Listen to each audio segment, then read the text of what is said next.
The story begins with a little girl introducing herself. Her name is Keemia, which means alchemy in Persian. She says she's a princess, but not like in the cartoons. Being a princess is hard work. She has to walk up and down every day to make sure her subjects are happy and behaving. Even though there aren't any other kids around, she doesn't get lonely. There used to be lots of kids when she lived with her mom and abuela, but this is so much better. Her dad, the king, takes care of everything. He makes sure there are movies in the theater and food in the restaurant. Sometimes she misses her mom and abuela, but her dad promises he'll bring them to live with them soon. As she falls asleep playing in the sand, a bed begins forming beneath her, shaping into a grand sand bedroom. She tells us her dad is everywhere, all at once, always making sure that whenever she needs something, she gets it. That's what makes him the best daddy in the whole wide world. Switching to Peter, who was walking to his office at the mayor's press office where he now worked. He's assigned by his boss to investigate a crime lab where evidence went missing the night before. His boss tells him to pin the blame on the technician on duty, Carly Cooper, someone Peter studied with and knows well. At the lab, while taking photos, Peter runs into Carly as she's being escorted out. She pleads with him to believe her and explains that she had locked up 3 murder weapons to run more tests in the morning. But when she arrived, they were gone. The security footage showed no one entering or leaving the room, and the locks hadn't been tampered with. When Peter asks about the weapons, Carly tells him they were from 3 murders that happened over the weekend, all with no suspects or fingerprints. She then goes over each case in detail before being taken away, begging Peter to help her. That night, Peter puts on a beanie and scarf and heads out into the city. He muses that if a childhood full of Encyclopedia Brown books and bad Saturday morning cartoons taught him anything, it's that the people most likely to benefit from stolen murder weapons are murderers. Then, with a smirk, he adds to himself that it's no wonder Empire State University gave him a full scholarship. He begins investigating the killings, starting with the first victim's apartment. When he steps inside and flips on the lights, he's startled to see photos of the city's villains covering the walls. Before he can react, an old woman fires a gun at him, shouting for him to get out. Peter quickly webs up the gun, warning her to be careful. The kickback alone could have sent her through the wall. He tries to calm her, saying she should recognize he's a friend. After all, just look at his big, expressive eyes. He tells her he's trying to find out who killed Alma. The woman replies that poor Alma is now with her parents, but then adds that Alma's daughter, her great-grandchild Keemia, might still be alive. She's been missing for a week, and the police haven't been any help. When Peter asks what she knows, the woman explains that 2 young witnesses, ages 4 and 6, said Keemia was playing outside when the snowman they built came to life. It called her a princess and said it had come to take her to her true father and her secret kingdom. Then they danced away together. Peter asks about Keemia's father, but the woman says that line was left blank on the birth certificate. However, she mentions that one of Alma's exes had been giving her trouble, so she'd gone to a lawyer to file a restraining order. When Peter gives her the name of the second murder victim, the woman confirms it was Alma's lawyer. Now that Peter has found a link between the 2 victims, he goes to Betty for information on the third, a promoter. She tells him the name sounds familiar. The man had been negotiating with the mayor's office to set up a winter concert series on Governor's Island, meant to generate off-season revenue for the city. Peter then crafts a massive web parachute and glides toward the island, thinking that Governor's Island is one of the largest land masses in New York Harbor. Since it's closed to the public during the off-season, it would be the perfect place to hide a kidnapped girl. Once he lands, he's struck by how huge and complex the island is.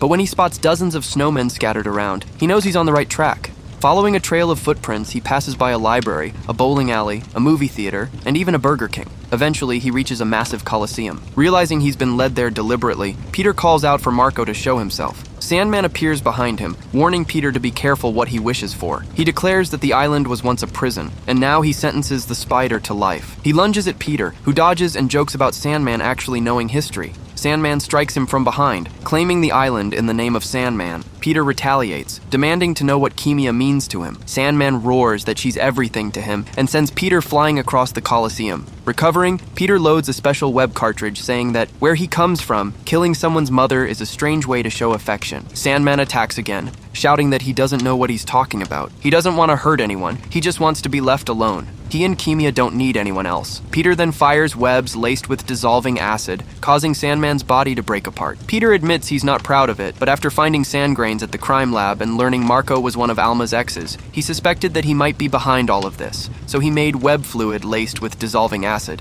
He tells the disintegrating Sandman that he doesn't think it'll kill him. Nothing can, but it should keep him down long enough for Peter to find Keemia. He promises to figure out a way to restore him afterward. Then, a voice behind him says that they didn't know Spider-Man cared. Peter spins around to see several Sandmen forming from the ground, grinning as they tell him they've learned a few new tricks since the last time they met. Peter jumps into the fight but is quickly overwhelmed. He narrates that if you ever find yourself about to take a serious beating, the best move is to avoid it if you can. But if you can't, it's not the worst thing. You'll go to a place where you can't get hurt. Then everything fades as Peter loses consciousness. Sometime later, he wakes up tied and chained to a wall. He continues, saying the catch is, you always come back from that place. In front of him stands Keemia. Peter asks if she's Keemia Alvarado. She calls him Mr. Man and corrects him. Her name is Keemia Marco, Princess Marco, and he's trespassing in her kingdom. Peter asks if Flint is around, but she explains that he's everywhere around them. Peter starts to panic, but she hushes him, saying her daddy's sleeping after a hard day's work. Peter says he knows he was on the receiving end of that work. He tells her that her grandma is worried sick about her. When Keemia asks if he knows her abuela, Peter jokes that they go way back, 6 hours even. He offers to take Keemia to see her so she can tell her herself. But Keemia refuses, saying she can't leave her kingdom. Her daddy says she has responsibilities here, and soon he'll bring her mom and grandma to live with them forever. Peter realizes she doesn't know the truth, that Sandman killed her mother, her lawyer, and the promoter to keep his hideaway secret. Trying to stay calm,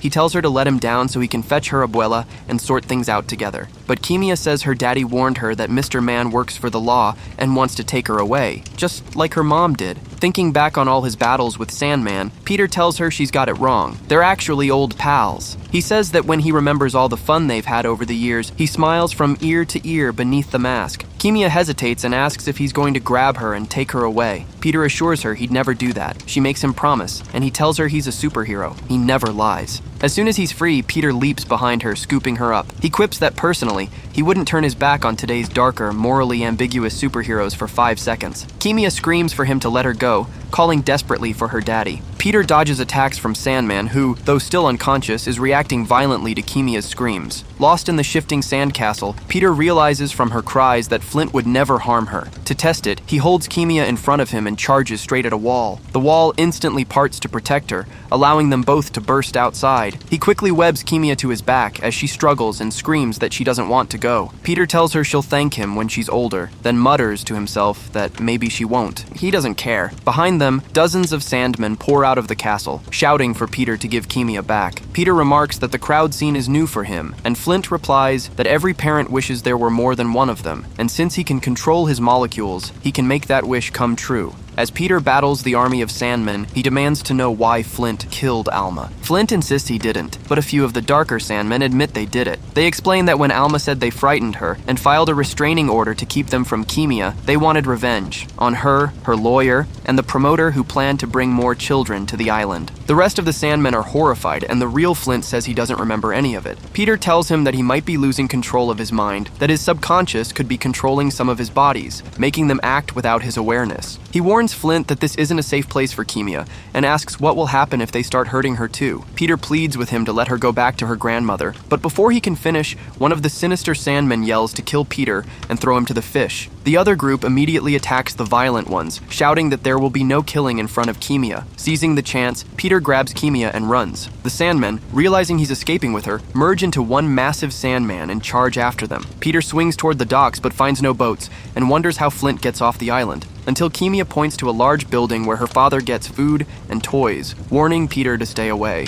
Ignoring her, he breaks inside and finds a massive ventilation system. As he searches, Sandman catches up, cutting Keemia free and gently setting her down before confronting Peter. He says he doesn't want to hurt him, and only wants to be left alone with his daughter. Peter replies that they both know Keemia isn't really his child, since he can't have kids. Flint tells him he's the only one who ever treated her like a father, that even from prison he sent her gifts and letters, and she began calling him daddy on her own. He says that to someone like him, who's never had anything permanent, it means everything, and if Peter takes this from him, he'll never forgive him. Peter tells him that it's better than risking a little girl's life on a lie. With no other choice, Peter uses his last acid web cartridges and coats his feet. As Flint warns Keemia to look away, Peter lunges and stomps down on him, the acid eating through his body. Sandman collapses into a ventilation fan, which blows his particles into the sky as he cries out for his daughter one last time. Keemia tries to run after him, but falls through a hole into a large car tunnel. Peter dives after her, catching her before she hits the ground. As she cries over her father,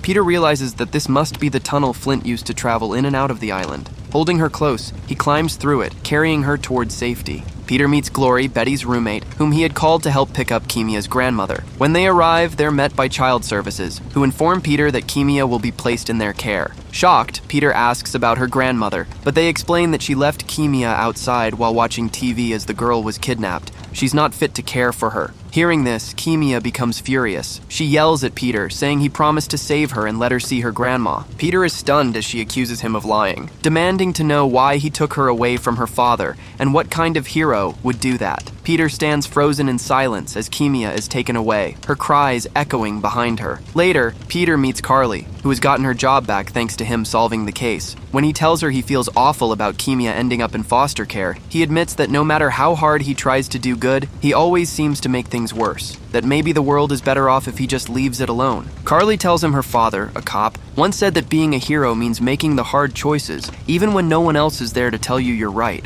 That night, Keemia arrives at her new foster home, where she sees a group of kids playing. A bigger boy asks if she has any money. When she says no, he shoves her down and sneers that she's useless. Crying on the floor, Keemia begins to narrate again. She says her name is Keemia, which means alchemy in Persian. Bad men stole her from her kingdom and dropped her among common people, but she knows the truth. She's a princess. And somewhere out there, her father, the king, is waiting for the right moment to come back and rescue her. One day, he'll find her, and everything will be beautiful again.